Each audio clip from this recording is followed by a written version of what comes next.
டாடா. இது ஒரு single father பற்றின கதை. ஹீரோவும் ஹீரோயினியும் ரொம்ப விரும்புவாங்க. ஒரு கட்டத்தில் வந்து ஹீரோயினி கன்சீவ் ஆயிடுவா. அதை வந்து ஹீரோ கிட்ட சொல்லுவான். ஹீரோ சொல்லுவான், இந்த குழந்தை நமக்கு வேணான்னு சொல்லுவான். அதை வந்து அவள் கேட்க மாட்டான், எனக்கு இந்த குழந்தை வேணும்னு சொல்லுவாள். அதுக்கப்புறம் தன் பெற்றோர்கிட்ட போய் எடுத்து சொல்லுவாள். இப்போ அவங்க ஹீரோயினியோட அப்பா அம்மா எல்லோரும் சொல்லுவாள், நீ எங்களுக்கு தேவையில்லை, இப்படி பொண்ணு எங்களுக்கு வேணாம், இதோட உன்னை மறந்துடும் அப்படிங்கிற மாதிரி சொல்லிவிட்டு விட்டுட்டு போயிடுவாங்க. அதுக்கப்புறம் ஹீரோவுடைய அப்பா வந்து என்ன சொல்லுவார்னா, உன்னை நம்பி ஒரு பொண்ணு வந்திருக்கு, அதை நீ தான் காப்பாற்றணும் அப்படின்னு சொல்லிட்டு அவளும் அந்த இடத்துல சொல்லிவிட்டு அங்கேருந்து போயிடுவாங்க. அதுக்கப்புறம் இந்த ஹீரோவும் ஹீரோயினும் தனியாக ஒரு வீடு எடுத்து தங்கிட்டு அவளுடைய வாழ்க்கையை தொடர ஆரம்பிப்பாங்க. அப்போது அவளுக்கு ஃபினான்ஷியல் சப்போர்ட் இருக்காது, நல்ல வேலை இல்லை, வேலைக்கேற்ற சம்பளம் இல்லை, ரொம்ப சிரமப்படுவான்.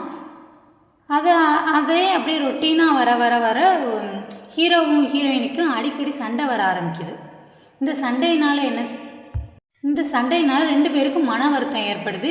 ஒரு கட்டத்தில் வந்து ஹீரோ ரொம்ப சண்டை போட்டுட்டு வீட்டிலேருந்து வெளியில் போகிறான், வேலைக்கு போயிட்டான். ஹீரோயினுக்கு அந்த டயத்தில் வந்து லேபர் பெயின் வருது.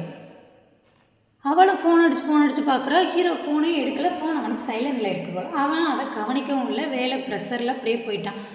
ஒரு கட்டத்தில் அந்த ஹீரோயின் என்ன செய்கிறா, தன்னுடைய அப்பாவுக்கு ஃபோன் பண்ணுறான். ஃபோன் பண்ணி இப்படி சொல்கிறா. அவங்க அப்பாவும் வந்து அந்த பொண்ணை அவளை அங்கேருந்து கூட்டிகிட்டு போயிடுறாங்க. அதுக்கப்புறம் ஹீரோ இத்தனை தடவை ஃபோன் பண்ணியிருக்கா, என்னன்னு தெரியலன்னு சொல்லிட்டு வீட்டுக்கு வந்து பார்க்குறான். ஹீரோயின் வீட்டில் இல்லை. அதை பார்த்துட்டு என்ன ஏதுன்னு விசாரிக்கும் போது ஹீரோவுடைய அப்பா வந்து என்ன செய்யறான், ஹாஸ்பிட்டலுக்கு கூட்டிகிட்டு போயிருக்கா அப்படிங்கிற ஒரு செய்தி தெரிய வருது. இவனும் போகிறான். போனதுக்கப்புறம் குழந்தைய மட்டும் ஹீரோ கையில் கொடுத்துட்டு, இனிமேல் உனக்கும் என் பொண்ணுக்கும் எந்த சம்மந்தமும் இல்லை அப்படின்னு சொல்லிட்டு போயிடா. என் ஒய்ஃப் எங்கன்னு இவன் கேட்குறான் ஹீரோ. அவள் மூஞ்சியை பார்க்க கூட அவளுக்கு விருப்பம் இல்லையா அப்படின்னு சொல்லிட்டு பொண்ணை எங்கேயோ கண்காணாத இடத்துக்கு அவங்க அப்பா வந்து கூட்டிகிட்டு போயிடுறாரு. இது தெரிஞ்ச ஹீரோ வந்து மனம் உடஞ்சு நிறைய தடவை அந்த ஹீரோயினியை தேடி போய் பார்க்குறான். அந்த இடத்துல ஹீரோயினி இல்லை, வீடெல்லாம் மாறிடுறாங்க, வீடெல்லாம் ஷிஃப்ட் பண்ணிடுறாங்க. அதுக்கப்புறம் ஹீரோ என்ன செய்கிறான், தன் பிள்ளையை அவனே வளர்க்க ஆரம்பிக்கிறான். பிள்ளையை நல்லபடியாக வளர்க்குறான். அவனுடைய ஃப்ரெண்டு வந்து அவனுக்கு ஒரு நல்ல சப்போர்ட் கொடுக்குறான். அந்த குழந்தைய வளர்க்குறதுக்கு ஒரு நல்ல சப்போர்ட் கொடுக்குறான். அவன் அந்த வீட்டிலே இருந்துட்டு இந்த பிள்ளைய வளர்க்குறான். ஹீரோ வந்து வெளியில் போய் வேலை தேடுறான். அந்த மாதிரி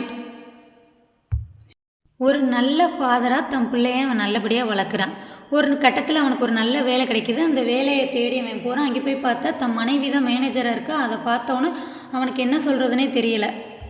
ஆனாலும் ஒருத்தருக்கு ஒருத்தர் எதையுமே சொல்லிக்கிறாமல், எனக்கு வேலை தான் முக்கியம், என் பையனுடைய எதிர்காலத்துக்கு இந்த வேலை ரொம்ப அவசியம்னு சொல்லிட்டு அவனும் அதே ஆஃபீஸில் தான் வேலை பார்த்துக்கிட்டே இருக்கான்.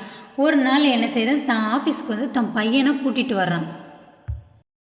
அந்த பையனை பார்த்ததும் அந்த ஹீரோயினி வந்து, ஹாய், இவ்வளோ அழகாக இருக்க, உன் பேர் என்ன அப்படின்னு சொல்லிட்டு விசாரிக்கிறான். அப்போ அவன் சொல்கிறான், என் பேர் இதான் அப்படின்னு சொல்லிட்டு. உங்கள் அப்பா பேர் என்னன்னு கேட்கும்போது, எங்கள் அப்பா பேர் மணிகண்டன் அப்படின்னு சொல்கிறான்.